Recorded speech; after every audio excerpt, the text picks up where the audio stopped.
Eu vou na Concerto Eterno, a gente ia cantar enraizado antes, mas a gente canta depois, tá? Nós vamos iniciar uma série de mensagens sobre o tema enraizados, e especialmente no foco, domingo de manhã, nós trabalhamos extremamente o tema. Trabalharemos o tema, ele será dividido,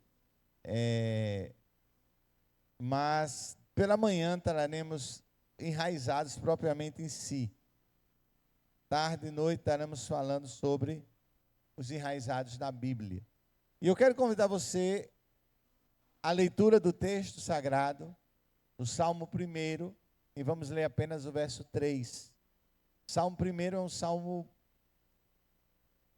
eu não sei se depois do Salmo 23, ele viria aí nas preferências, pelo menos na minha preferência. Eu sei que o 91 ele dispara, né?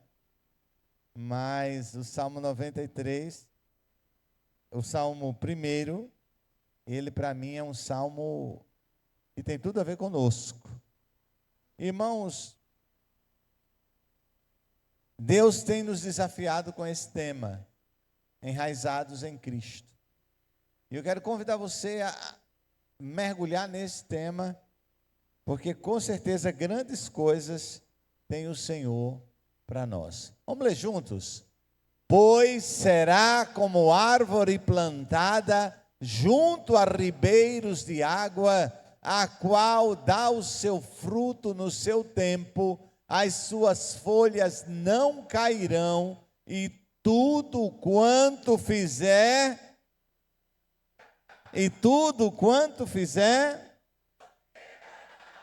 aleluia. É assim os enraizados em Cristo. Tudo quanto fizer prosperará.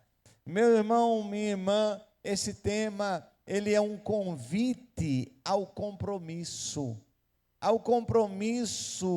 primeiro com Deus, ao compromisso primeiro com Jesus Cristo.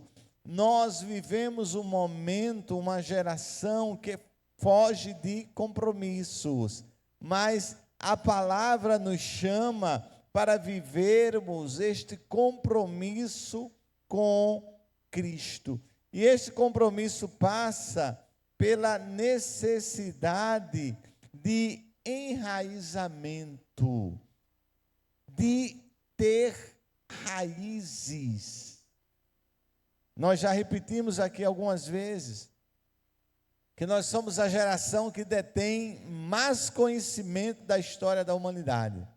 Nenhuma geração tem tanto conhecimento como a nossa. E tem tanto acesso ao conhecimento com tanta facilidade como a nossa geração. Uma fração de segundos, vai fazer uma pergunta e tem a resposta.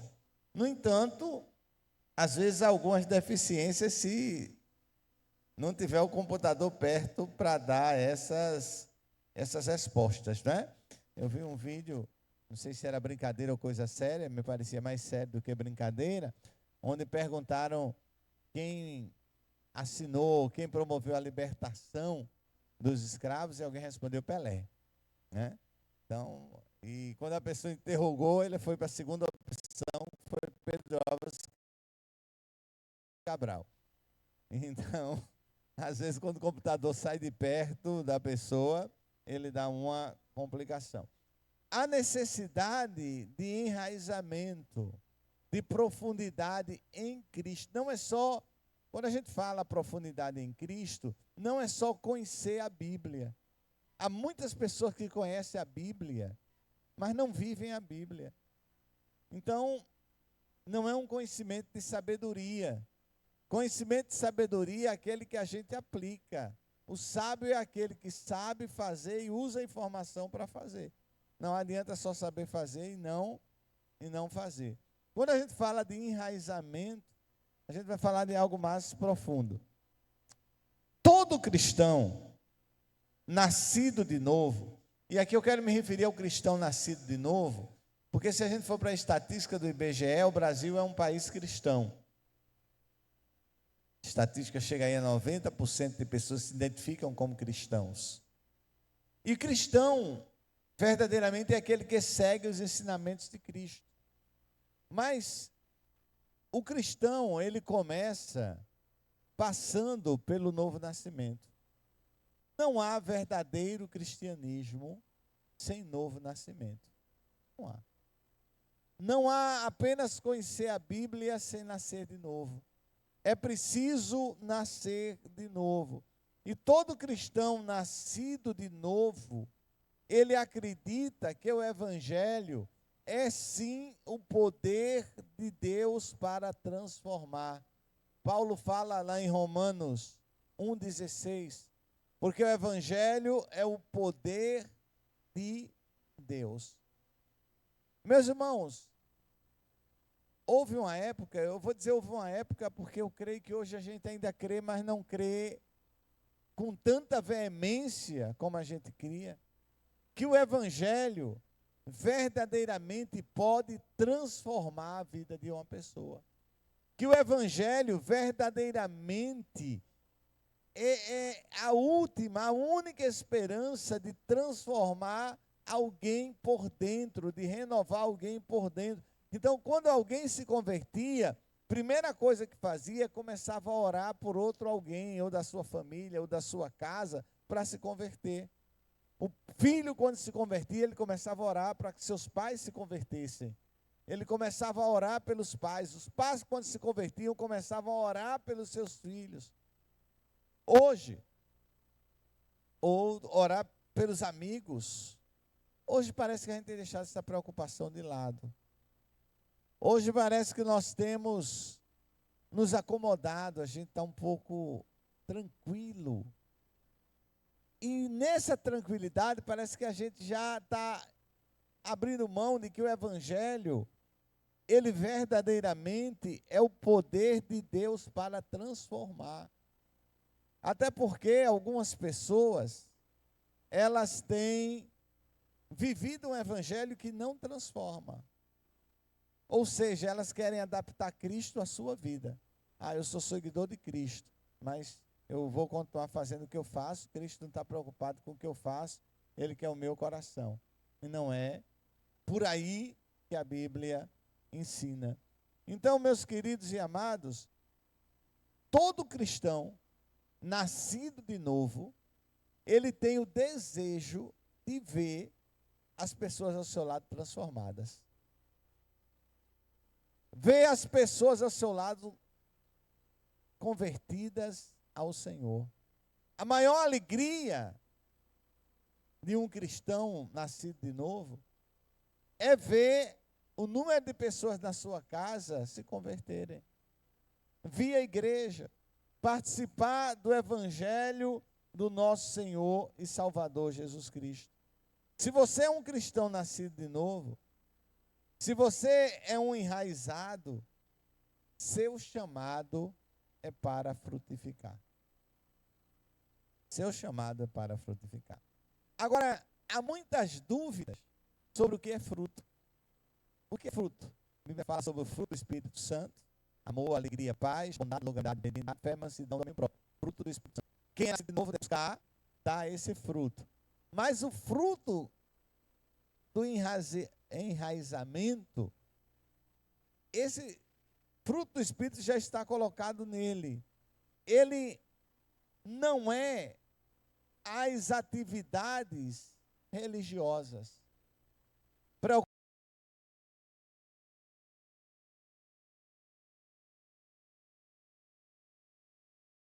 Preocupa muito ver hoje o número de pessoas engajadas nas atividades religiosas. Por que preocupa? Porque há muitas pessoas que estão tentando compensar a falta de relacionamento com Deus com o envolvimento nas atividades religiosas. Às vezes alguém vai perguntar a você: mas você ajuda na igreja em quê? Você faz parte de que grupo? Você faz parte? É importante trabalhar, participar, mas atividade religiosa não é fruto na vida do crente. Não é fruto da vida do crente. Sabe por quê? Porque as pessoas podem participar das atividades e não serem transformadas, não terem mudado a sua vida. fruto. E eu, quando vi isso, achei fantástico. Fruto significa, o fruto que eu e você precisamos produzir, o fruto que vem do enraizamento, ele significa que quando alguém provar da sua vida, vai sentir o gosto de Jesus. Aí fechou. Esse é o verdadeiro fruto. Alguém vai olhar na sua vida e vai dizer: eu quero ser como aquela pessoa. Eu quero ter aquele fruto, aquela pessoa mostra Jesus, ela exibe Jesus na sua vida. Fruto significa que se alguém provar a sua vida, vai sentir que ela terá o gosto da vida de Jesus. E Jesus é a videira verdadeira. Ele diz: eu sou a videira e vós sois os ramos. Nós não fomos chamados apenas para darmos fruto. Nós não fomos chamados apenas para darmos muito fruto. Mas nós somos chamados para darmos fruto, muitos frutos, e que os nossos frutos permaneçam. O fruto do enraizamento, ele vai permanecer. Ontem eu tive a oportunidade de caminhar numa avenida que tinha muitas árvores. Eu comecei a parar, ainda fiz umas 2 filmagens das raízes. E quando alguém planta uma árvore numa avenida, a expectativa é que aquela árvore dure. Não é que um dia ela esteja, outro não esteja. Quando planta aquela árvore é que ela tenha durabilidade. O fruto que Cristo produz na nossa vida, ele precisa também ter durabilidade. Ele não pode ser aquela fase de ascensão. Há tantas pessoas que têm uma fase de ascensão, mas depois aquela fase desaparece. É como se o fruto deixasse de acontecer. O fruto que Cristo nos chama, ele tem durabilidade. Para que o vosso fruto permaneça. Para que a gente permaneça em Cristo. Nós precisamos permanecer em Cristo. Não é apenas vir, mas permanecer, desenvolver nele. E para que isso aconteça, irmãos, nós precisamos criar raízes antes de frutificar. A questão nossa hoje é a pressa. Eu nunca vi uma geração tão apressada quanto essa geração. Tudo é para ontem. Tudo é para ontem. Casal acabou de casar, alguém já está perguntando: e aí, o bebê quando chega? Calma. Né? Calma. Deixa o casal curtir aí um pouco a vida a dois. Mas as cobranças começam a chegar, porque pressa. Não é?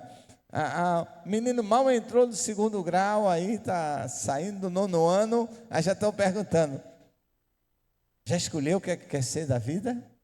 Que profissão vai querer ser? Não é? E se ele, ai dele se escolher e se der o luxo de querer mudar, porque é complicado. Então, tudo é em função de pressa. A pessoa se converte hoje a Cristo. A Bíblia diz que precisa tomar leite e não alimento sólido. Mas tem gente que se converte a Cristo hoje, amanhã já quer estar ensinando a quem tem 10, 15, 20 anos. Não é? Enraizamento é um processo. A raiz cresce primeiro. A raiz cresce primeiro, para depois crescer as outras partes da planta. E aí eu fui me lembrar de uma experiência que a gente fazia na escola, não sei quantos aqui chegaram a fazer, mas era típico isso, todo mundo passava por esse processo da aula de ciências. Oi? Os juniores fizeram na última semana o do grão de feijão, né? Tem professor raiz aí. O do grão de feijão. Você botava o grão de feijão numa lã de algodão e você ia acompanhar o processo e anotar todo dia o desenvolvimento. Você ia acompanhar o que acontecia com o feijão, que ali representava a semente, a germinação daquele feijão. Primeiro, acontece na árvore o enraizamento. Raiz. Só o que sabe o que acontece, normalmente nós não vemos a raiz. Normalmente a gente passa por uma árvore, contempla aquela árvore e diz, essa árvore está linda.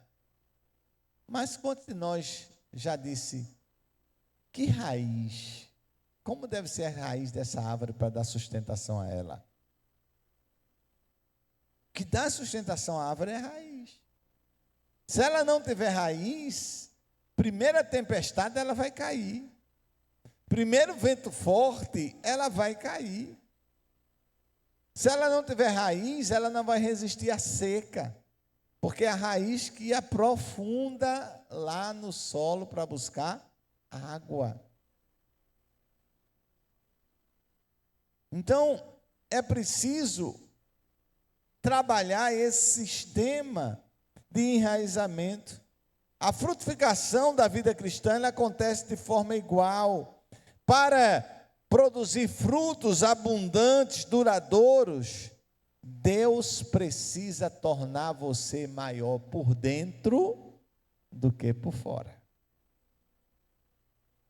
Para produzir frutos duradouros, Deus precisa tornar você maior por dentro do que por fora.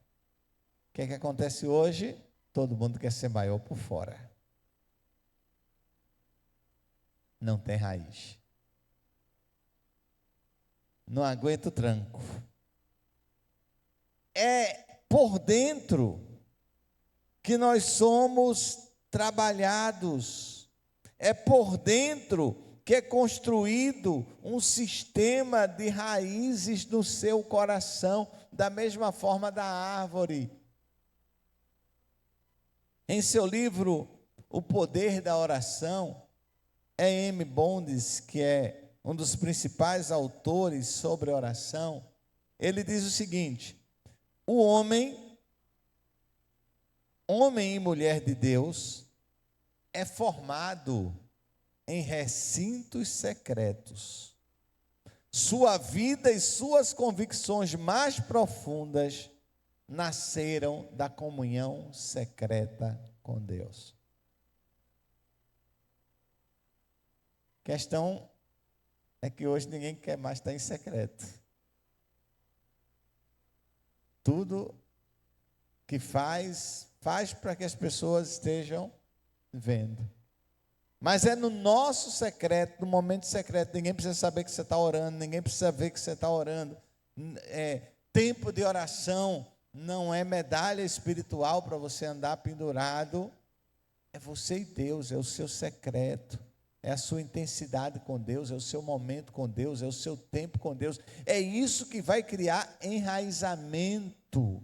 É isso que vai dar condição de você resistir às lutas que vão vir, que vão se levantar. E quando eu falo luta, não é só problema. Às vezes é a tentação. A tentação é uma luta. O inimigo vai sempre querer tirar você do caminho do Senhor. Às vezes é uma palavra que o irmão emprestou a boca para alguém que a gente não vai dizer quem, né? O irmão emprestou a boca e chega ali, para lá.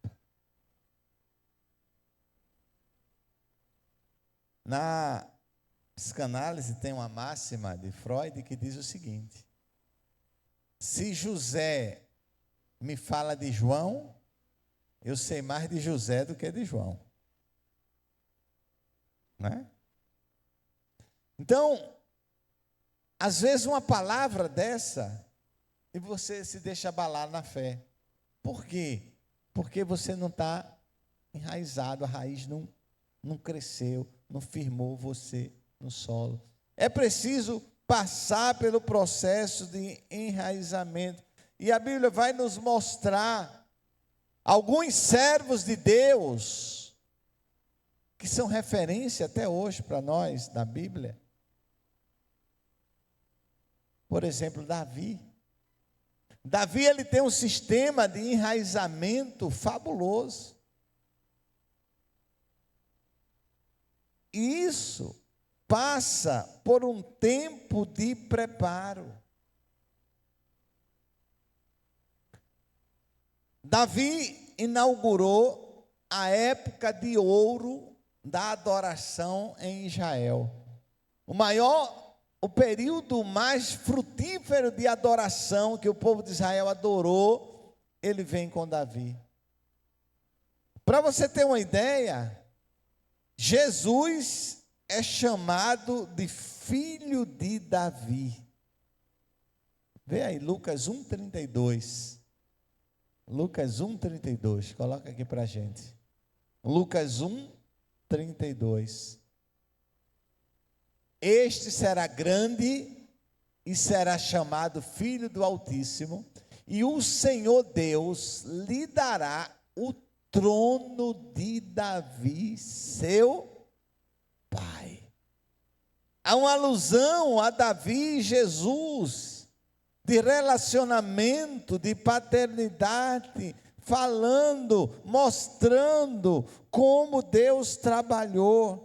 Agora, sabe quando essa semente de Davi foi plantada? Lá na adolescência. Lá na adolescência, essa semente de Davi foi plantada. Talvez aqui tem muita gente que teve a semente plantada lá na adolescência. Lá nos juniores. Lá na salinha das crianças. A semente foi plantada. Eu achei lindo quando Dani, uma das componentes do departamento infantil, disse: pastor, eu recebi tanto, eu fui ensinada no departamento infantil, eu cresci no departamento infantil e agora eu quero me doar. Semente plantada. E você que hoje trabalha no Ministério Infantil, você também está plantando sementes que vão crescer, que vão germinar.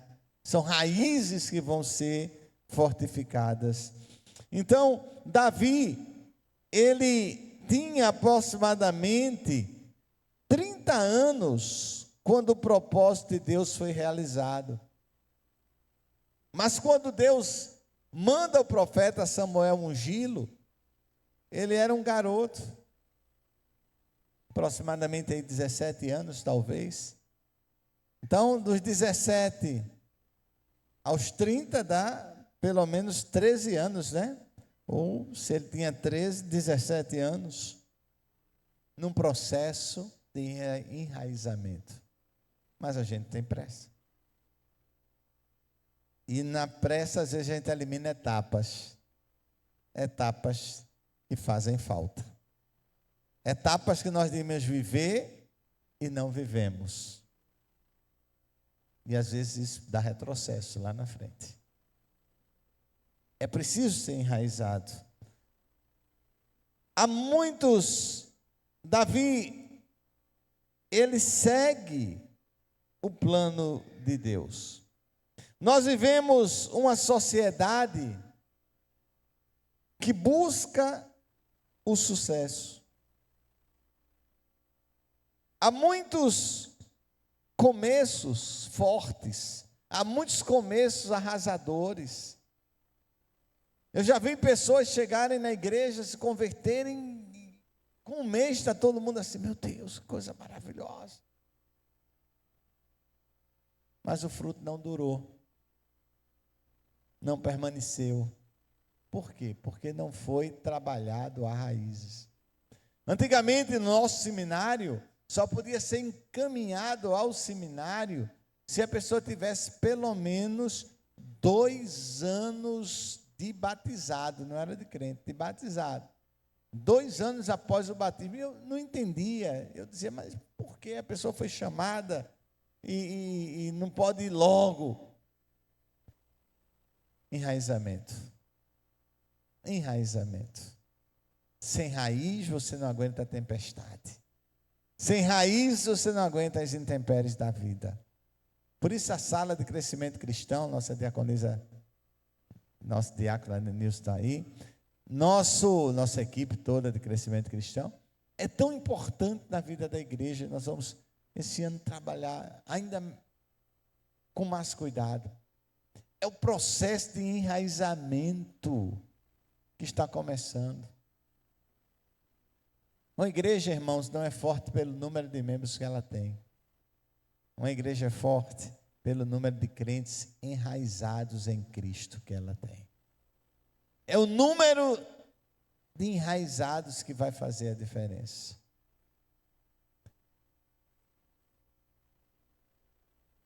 Se nós compararmos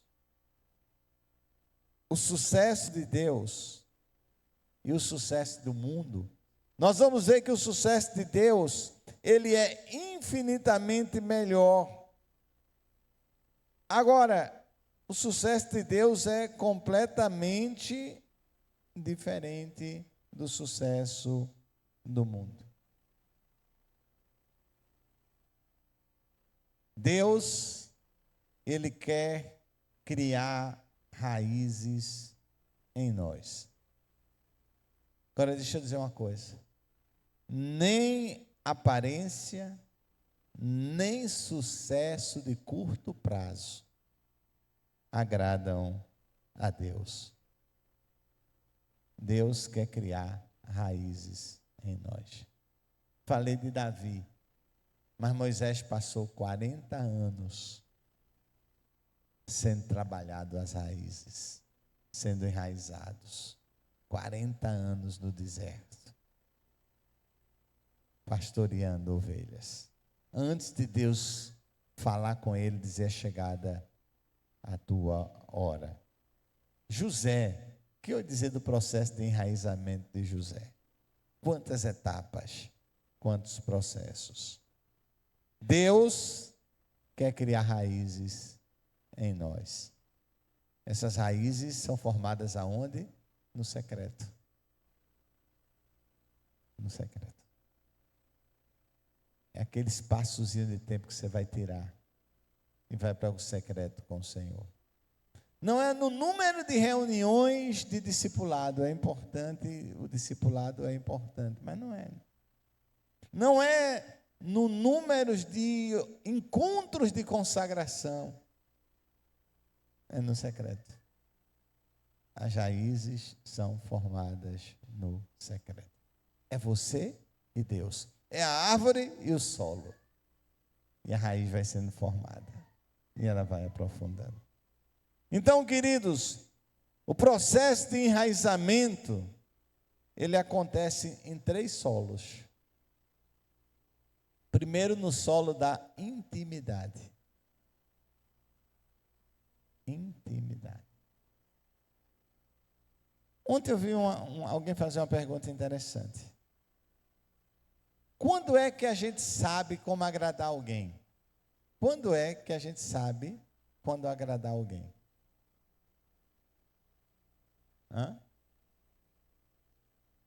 Conhecendo a pessoa. A gente só vai saber agradar alguém conhecendo a pessoa, do que ele gosta, do que ela gosta, o que é que ela prefere, como é que ela gosta.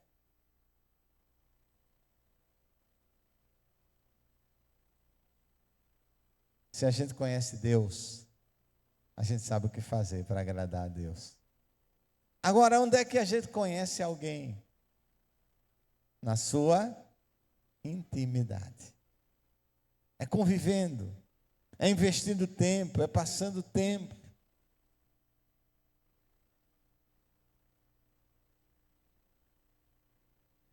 Que a gente possa despertar para isso neste ano de 2025.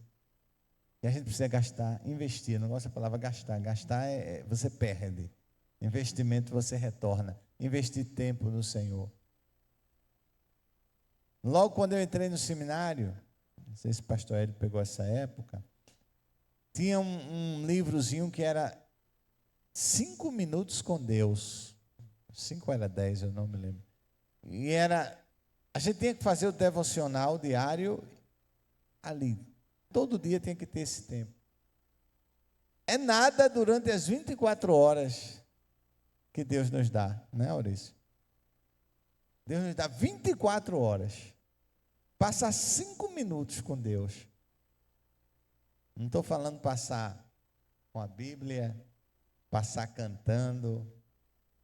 Não, é 5 minutos, você e Deus ali. Você falando, Deus ouvindo, ou Deus falando, você ouvindo.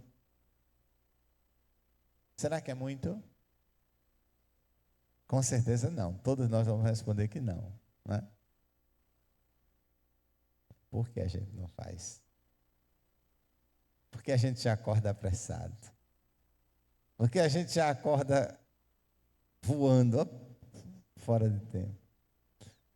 Porque a gente só vai dormir quando a exaustão chegou e a gente, com certeza, Deus vai ficando de fora de tudo isso. E a gente não vai formando raízes. E aí quando a luta chega, a árvore sem raiz tomba e cai. Solo da intimidade. Segundo, no solo do serviço. No serviço do meu rei, eu sou feliz, satisfeito e abençoado. Não é o serviço para o outro, não é o serviço para o pastor, mas é para Deus, para Ele, no reino dEle. E terceiro, acontece na comunidade de fé, na vida da igreja. É nesses solos que nós somos enraizados, no solo da intimidade, no solo do serviço e no solo da comunidade.